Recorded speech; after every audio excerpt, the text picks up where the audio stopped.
all just happened. And so like I was like, so what happened was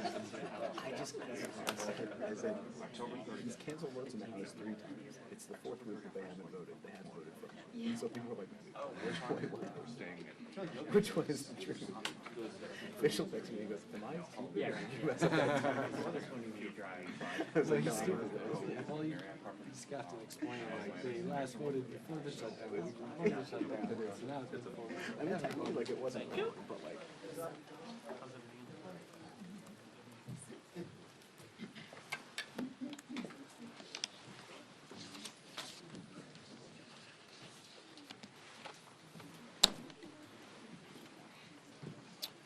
Well, welcome everybody. Day 21 of the Democrat shutdown. It's now 3 weeks since the Democrats have decided to close the entire federal government.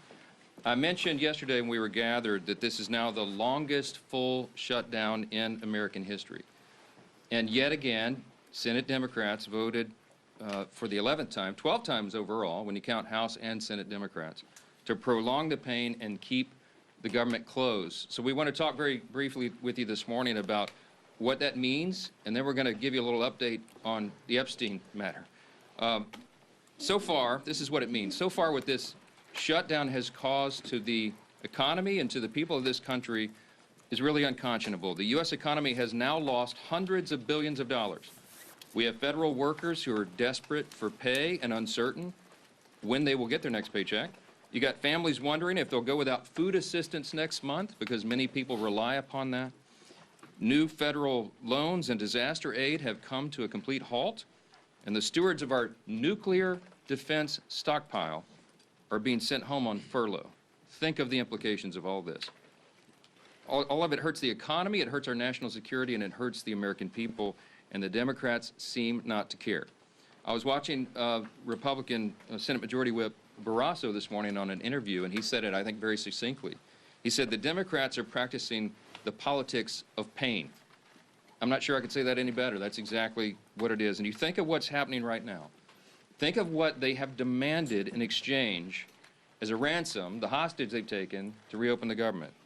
They're demanding taxpayer-funded health benefits be restored to illegal aliens.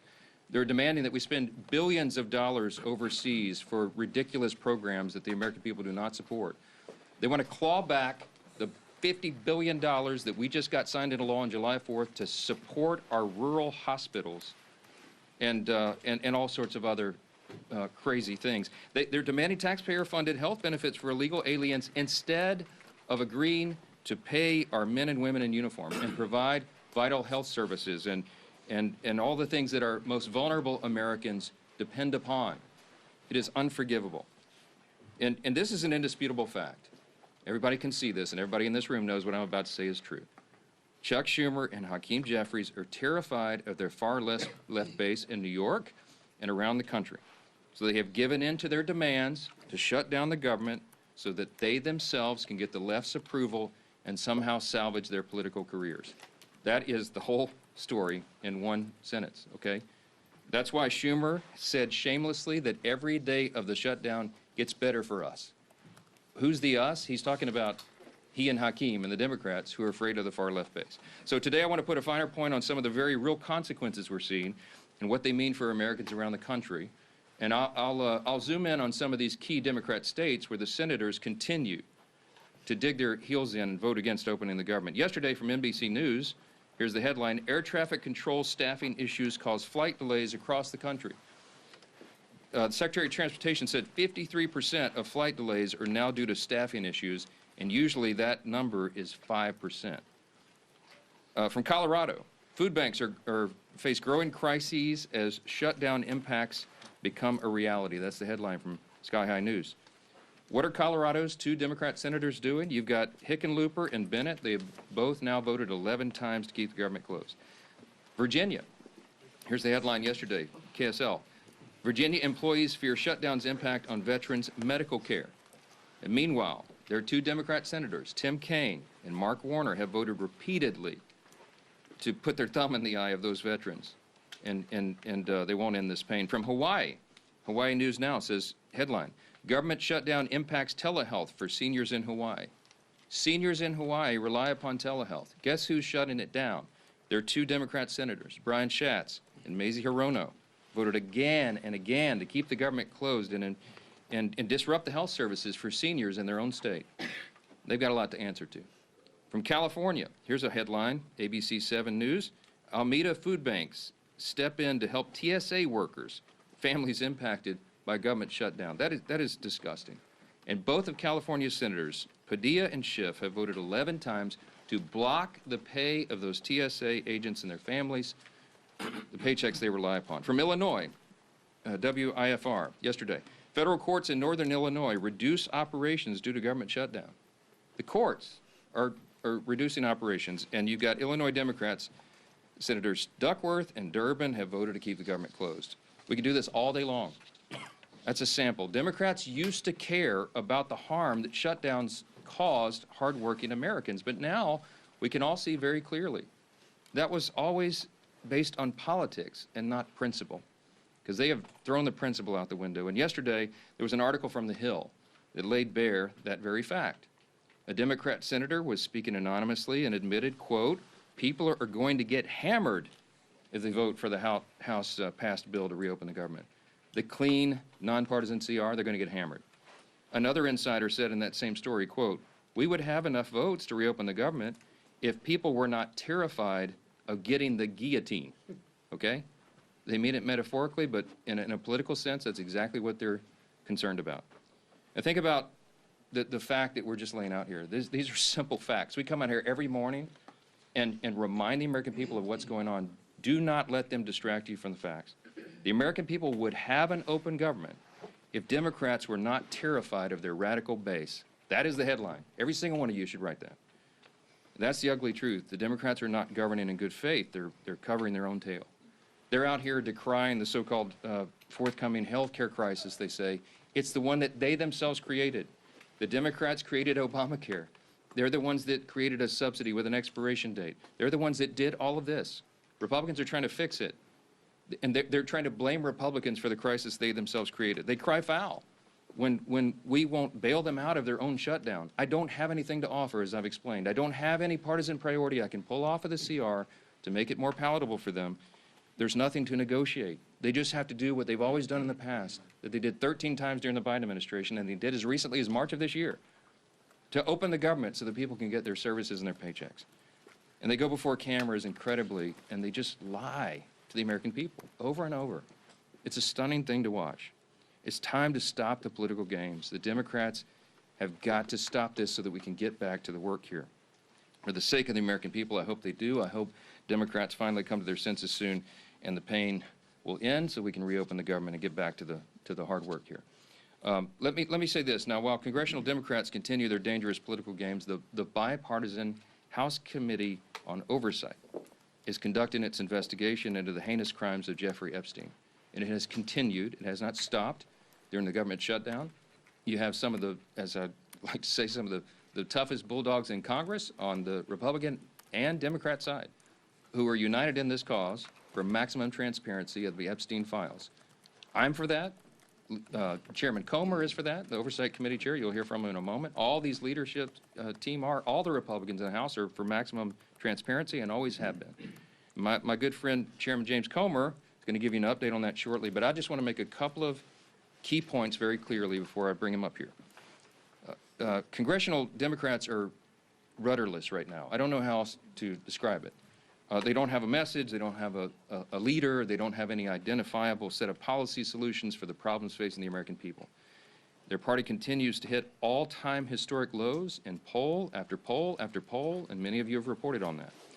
These are objective facts. They're utterly lost as a party, and everybody can see it. So what are they doing? They see a shiny object, and they latch onto it. Democrats did not say one word about the Epstein files for the entire Biden presidency. They had all the files in the Biden DOJ.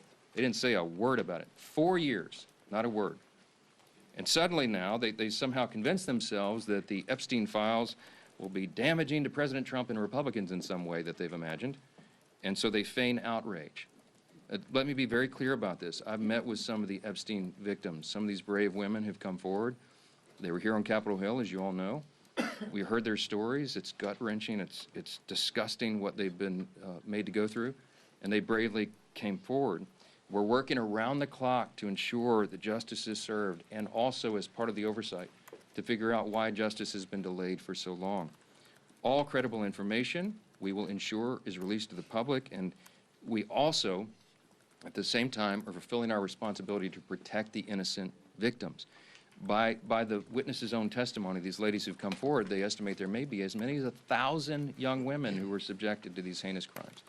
And many of them have chosen not to come forward and show their faces and reveal their names because it would compound the harm that they've already suffered. And so we want to protect those people. That's the sum total of all of this. That's our responsibility. And short of that, we want maximum transparency, and that is exactly what the American people are getting right now. That oversight investigation, they're working around the clock, and here's what the latest update, if you're not keeping track. They have now subpoenaed and released 43,000 pages of documents. They have subpoenaed and released DOJ and Epstein estate documents, with more to come. They've issued 11 deposition subpoenas, and they've released Bill Barr's deposition transcript. Just a few days ago, they released the transcript from the interview with Alexander Acosta. They requested and begun to receive suspicious activity reports from the Treasury Department, and the department is fully cooperating in that. And they published letters from Eric Holder, Merrick Garland, and James Comey stating they had no knowledge or information related to the committee's investigation. Those documents include the ones that were released on Friday of last week, okay? The Epstein estate documents include his personal phone logs, his travel logs, his financial records, the ledgers that many people have been wanting to see, and even his daily calendar.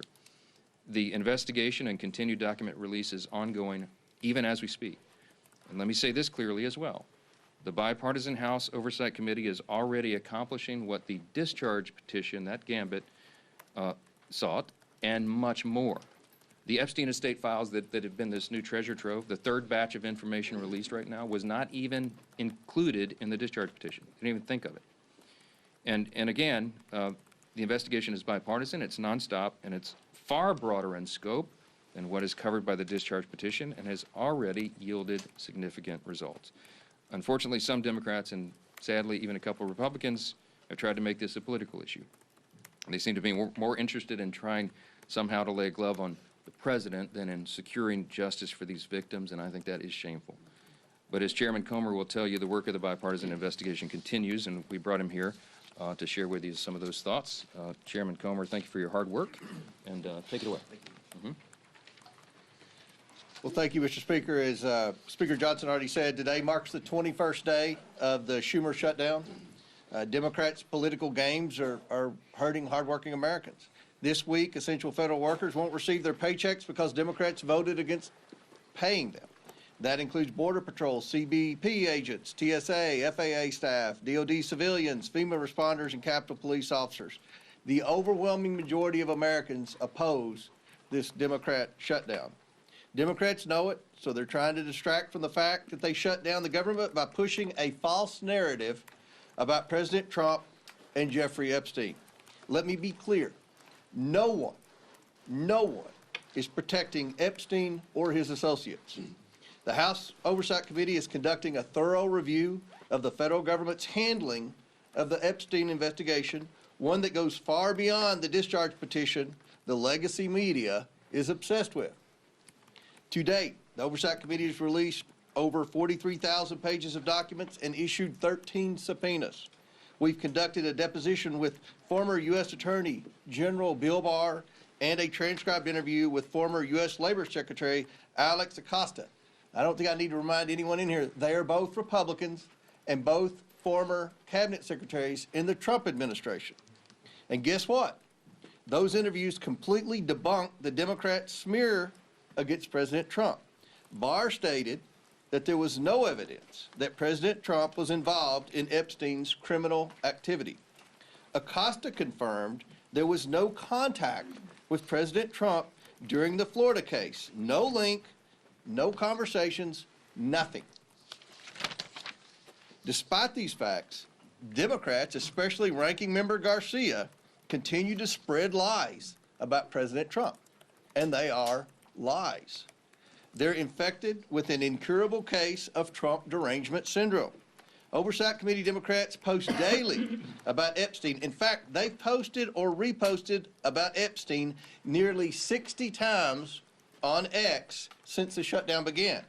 You know how many times they posted about essential federal workers not receiving paychecks because they voted against funding the government?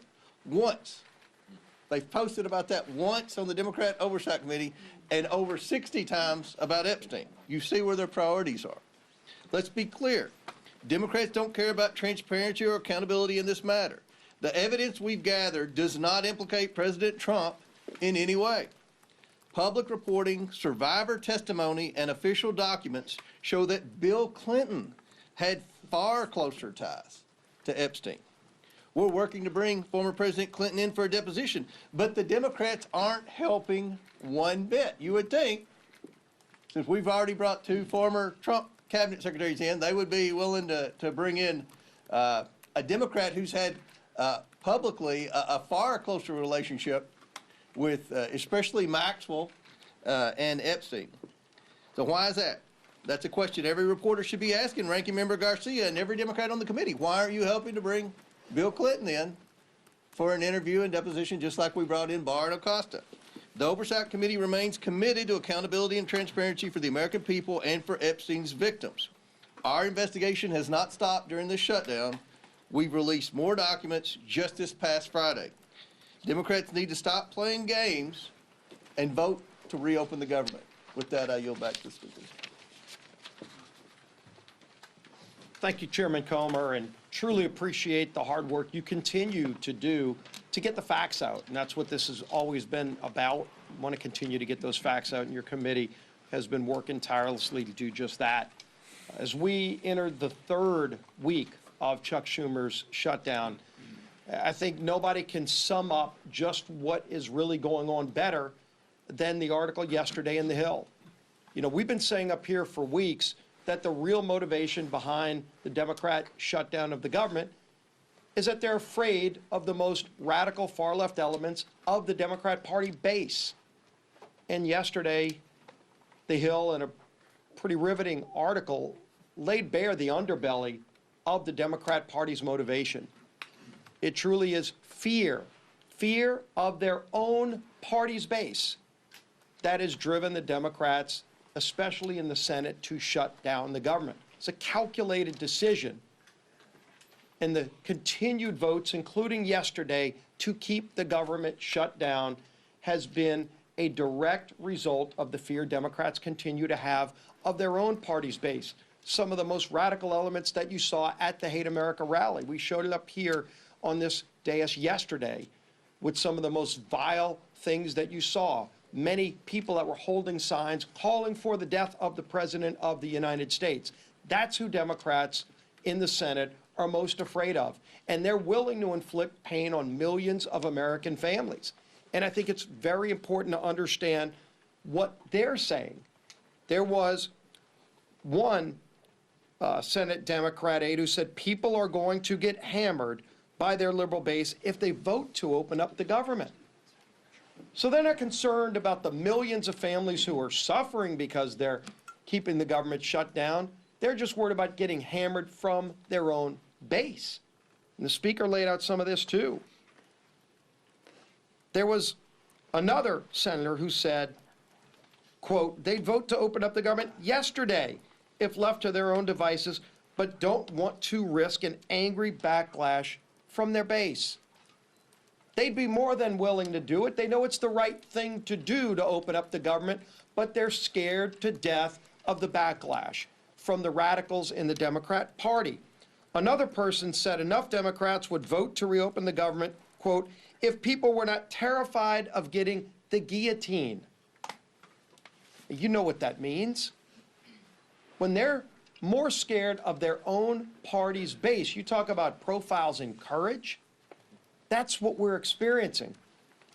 And maybe the worst was this, because the Speaker's gone over and over with some of the different states and the pain it's causing, not just here in Washington, but all around the country. In every state, there is real pain being inflicted. People that aren't sure if they're going to get another paycheck, if they're working for the federal government. And there's a state, Georgia, that has a number of military bases, a lot of other federal workers. NIH is headquartered in the state of Georgia. And what is one of their senators, Senator Ossoff, thinking about all this? Another Democrat said, Senator Ossoff's calculation is, quote, do I vote to open the government up and get crushed and can't raise a single dollar of low dollar money? Or do I vote to shut the government down and get $3 million from online fundraising? That's disgusting. Senator Ossoff is more concerned about getting low dollar donations from maybe some donor in California who's going to click on an email and give him $100 for his reelection. And so he's causing suffering on tens of thousands of people in his home state of Georgia. Senator Ossoff ought to send that tainted, dirty money back if he's raised $3 million off of the shutdown, off of the suffering he's caused, just so that he can get some more money from radicals around the country. Go look at his finance report during the shutdown. The low-dollar donations that he's more concerned about getting than opening up the government, which is the right thing to do, because they're scared to death of their base, because they want to keep getting low-dollar donations from the most radical members of the Democrat Party. That's what this is about. And we've been saying it, but now that Hill article truly exposed it, with anonymous senators finally speaking freely, with other Democrat aides admitting what's really going on their side. And when they asked the speaker, gee whiz, is there something else you can offer? What is there to offer to a party who's so morally corrupt and bankrupt that they're willing to sell out the American people because they're either scared of their base or they want to just keep getting low-dollar donations from donors around the country who are rooting for chaos for America, who want to undermine this country? That's what's going on here. And the American people are figuring it out. People in Georgia are figuring it out. They know why they're seeing the suffering, and their own two senators are voting for that suffering, and now you know why. It's laid out in full display for everybody to see. We're here ready to get back to the people's work for all the American people, not just for some far-left radical base who's holding the Democrat Party in D.C. hostage. Finally show some courage, some moral clarity. All we need is 5 senators to stand up and do the right thing, and it's long past time they do it. Now our whip. Tom Emmer.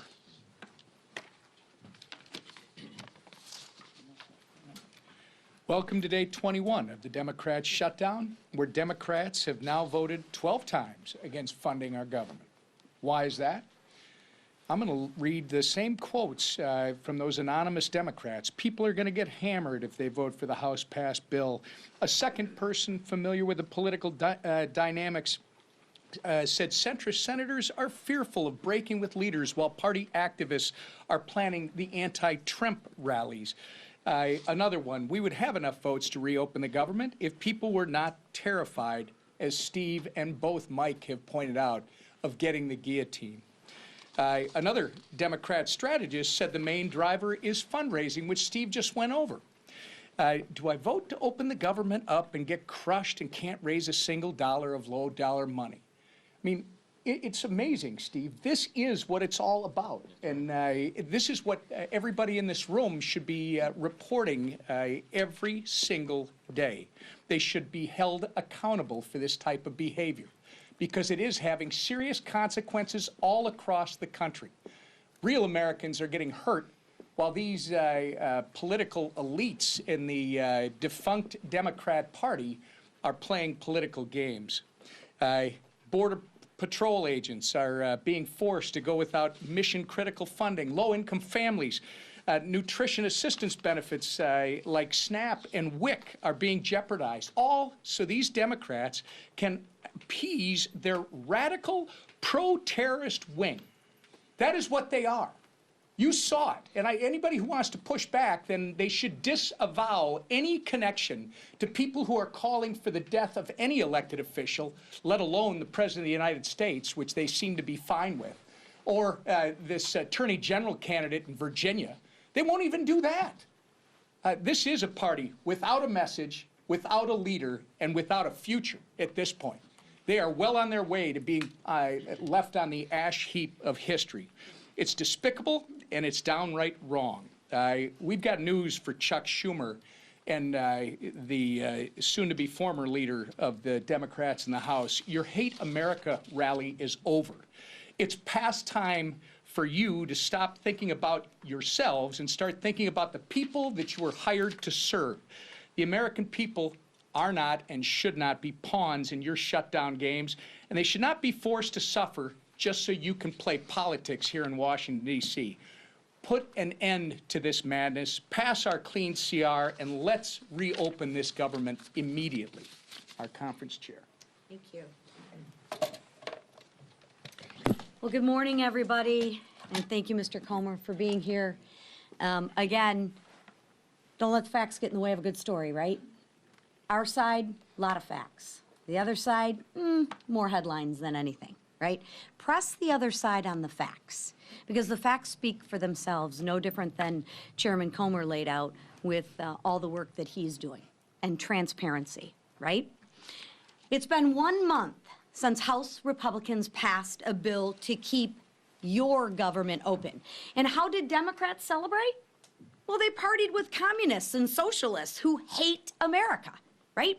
While Democrats were marching with their radical mobs, Republicans were actually meeting with Americans, listening, helping, and working.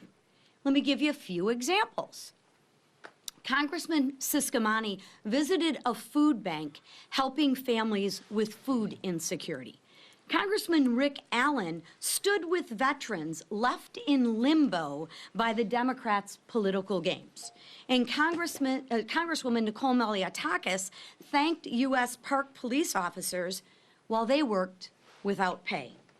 That's the contrast. Because as the leadership team behind me said, I'm sure those low dollar amounts that they're raising, they're probably giving those monies back to the food banks and those people, right? No, they're putting it in their pockets. Republicans are working to help constituents navigate the chaos Democrats created when they chose to shut down the government. And the government and a shutdown should never be used for more wasteful spending. Democrats are performing for their radical audience. We see it time and time again. One side shows up for the American people. The other side shows off for their social media. The bottom line is this: Democrats are not fighting for you. They're fighting for the most radical 1% of their base, and of course, that low-dollar fundraising number. They're also leveraging the shutdown to demand $1.5 trillion in wasteful spending, climate pet projects in foreign countries, and health care for illegals. But Republicans won't cave. We won't fund the waste, fraud, and the abuse that the Democrats so violently and vehemently advocate for. We won't hand your tax dollars to illegals. Those are your tax dollars. And we won't let radicals dictate America's future. So it's time for the Democrats to wrap up the photo shoots and end the who's more radical contest and vote to reopen the government. Let's get the government reopened for our troops. Let's get the government reopened for our families. And let's get the government reopened for the American people. Thank you. Questions? Far right, yes, sir. Yeah, a CR is only one way to fund the government, and some of your members are kind of uncomfortable with being out on recess for a month. So why not bring everybody back, work through the appropriations that you haven't passed yet, and sort of do an end run around Hakeem Jeffries? Yeah, so couple things. First of all, 99.5% of the House Republicans understand exactly what we're doing. They agree with it. We talk regularly. We'll have another conference call later today. They have been out doing very essential, very important work in their districts, and their constituents appreciate that. I mean, they've been everywhere because, as Chairwoman McLean said, they've got to help cover the bases for the crisis that's been created by the Democrats. Now, the calculus and the strategy on when I bring everybody back, people have said, are you going to change your strategy? And I've said to you all very plainly in good faith, we don't have a political strategy here. I don't have a strategy. We're just trying to do the right thing. We did what has been customary here and passed a simple CR. Again, this is really important, and it should be a headline in your journals as well. This is the first time in history that any party has shut down the government over a clean CR. It's a clean CR. That's the whole thing. There's nothing much more we can do. With regard to appropriations, the House Appropriations Committee has done its work. They got all 12 of the bills through committee, bipartisan fashion, by the way. Got them through committee. Now we got 3 off the floor. Senate got 3 off the floor. They don't match exactly, so they're going to conference committee. The appropriators are working during this period when we're not here on the floor. They're working and coordinating amongst themselves across the aisle and across chambers to get the next batch of appropes ready and teed up for House passage. As soon as we get back to regular legislative session, we look forward to doing that, and the clock is ticking. Remember this as well. The CR was set to November 21st. Was that a random date? No, that date was chosen by Republicans and Democrat appropriators, decided upon to allow for 7 additional weeks so they could finish the job that you just asked about. Right now, the great irony is the Democrats who say they want everything to be done, they are the ones that are eating up the clock. They're preventing that very thing from happening. So many of you have asked me in the hallway, is November 21st going to allow enough time? That's becoming a very dicey prospect right now because we need every single day. Now, the appropriators are working right now. As we speak, they're working on it. I myself have spoken to appropriators in the Senate on the Democrat side. I mean, we're trying to prepare this work and to get it done as soon as possible, but it is true that the pressure gets turned up every day of the calendar that's eaten up by the Democrats' political nonsense. Back row, yes, sir, on the best. Thanks. CBS News is out with reporting this morning that a part in January 6th rioter was charged and arrested this week with threatening to kill Hakeem Jeffries. Do you have any reaction to that? No, terrible. That's the first I've heard of that. I don't know anything about it. But anybody who threatens to kill any political official, we denounce it absolutely. They ought to have justice fall upon their head. All right? How about that? Yes, sir. Second row right here. Thank you, sir. The Senate has sort of had this will-they, won't-they relationship with a Russia sanctions bill that has overwhelming bipartisan support. Would you like to see the Senate have a more accelerated timeline? And if they pass it during the shutdown, would you bring the House back to vote on it? Well, I don't anticipate it will be passed during the shutdown, but there is a big appetite among Republicans, House and Senate, I can tell you, for tough sanctions on Russia. The president, as you know, you can take him at his own word, he's lost his patience with Putin. He's not a good faith operator. Obviously, he's the aggressor in an unjust war, and it needs to end. The president's using every leverage point he has to bring that a resolution, bring an end to that war that's killed so many people and cost so much money, and it's just been a terrible thing. Everybody on the world stage, I talked to my colleagues, my counterparts, the speakers of the various parliaments of the other free countries, the G7 and others, and everybody's unified on this. Everybody wants this to end. President Trump's the only strong enough figure on the world stage who has a chance of doing that. And you know he's bent over backwards to make it happen. Now, what we need right now is we need good faith on the part of Russia and Ukraine, that they would come to the table to work on a diplomatic solution to bring this to an end. The president's trying to force that in every way he can. The Republicans in Congress are ready to provide support for that, and any leverage that we can, including sanctions, we're open to, and we'll see how that develops. For sure. Mr. Speaker, getting back to the threat to Hakeem Jeffries, this is one of a number of individuals that were pardoned as a result of January 6th who have been rearrested on various charges.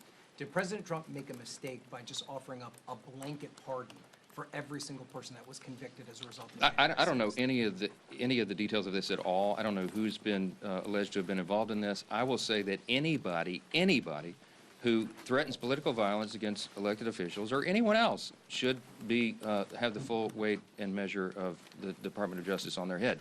I trust that will happen. I hope it will. We are intellectually consistent about that, obviously. I will tell you this.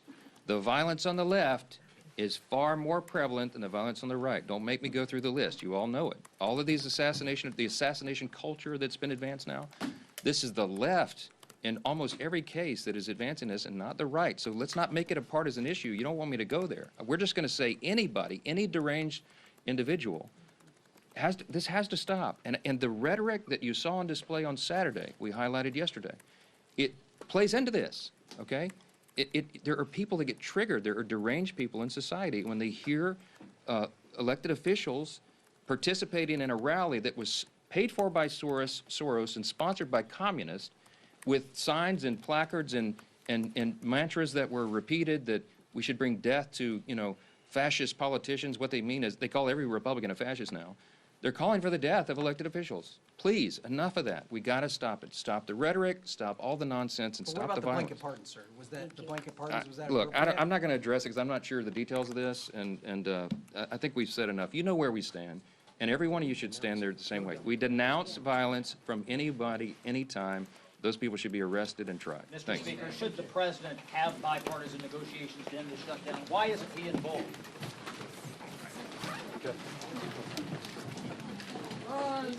Good job, CBS.